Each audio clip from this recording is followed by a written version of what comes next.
ध्यानं शीलस्य पनायं परसस्य च नैव सीन्यान्ति हि पापानि पूर्वजन्मकृतानिश्च। तस्य सञ्जनायं हर्षं कुरु विद्ध पितामह सिंहदानं विनाश्चैव शङ्खं दद्मो प्रतापवान्। অনুবাদ: তখন কুরুবংশের বৃদ্ধ পিতামহ ভীষ্ম দুর্যোধনের হর্ষ উৎপাদন করে সিংহের গর্জনের মতন অতি উচ্চনাদে তার শঙ্খ বাজালেন।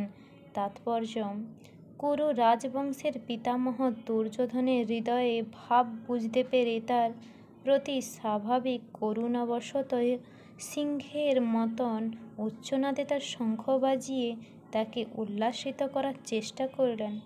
পরোক্ষভাবে সিংহধ্বনির মাধ্যমে তিনি তার হতাশাচ্ছন্ন পুত্র দুর্যোধনকে জানিয়ে দিলেন যে এই যুদ্ধে জয়লাভ করার কোনো আশাই তার নেই, কারণ ভগবান শ্রীকৃষ্ণ ছিলেন তার বিপক্ষে। কিন্তু তবুও যুদ্ধ করাই ছিল তার কর্তব্য এবং এই ব্যাপারে তিনি কোনো রকম অবহেলা করতে চাননি। শিল প্রভুপাদ কতির তাৎপর্যতে বলছেন যে যুদ্ধ শুরু হতে চলেছে। দুর্যোধন দুই পক্ষের সেনানীর বর্ণনা দিচ্ছেন। প্রথম পাণ্ডব পক্ষে, তারপরে কৌরব পক্ষে। এই দুই পক্ষের সেনা তুলনা করতে গিয়ে দুর্যোধন নিজ পক্ষের সৈন্যদের সম্বন্ধে একটু সন্ধিহান প্রকাশ করছেন। এর আগের শ্লোকে তিনি বলছেন যে আমাদের সৈন্য সংখ্যা অপর্যাপ্ত, আমরা ভীষ্মের দ্বারা সুরক্ষিত, অপরপক্ষে ভীমের দ্বারা সুরক্ষিত সৈন্য কিন্তু পর্যাপ্ত। অর্থাৎ ভীমের সৈন্য সংখ্যা যা দরকার তা রয়েছে, কিন্তু আমাদের পক্ষে সৈন্য সংখ্যা বেশি থাকলেও বলের সংখ্যা ভীমের দিক থেকে আমরা অনেকটাই পিছিয়ে, কেননা আমাদের দলে অনেকে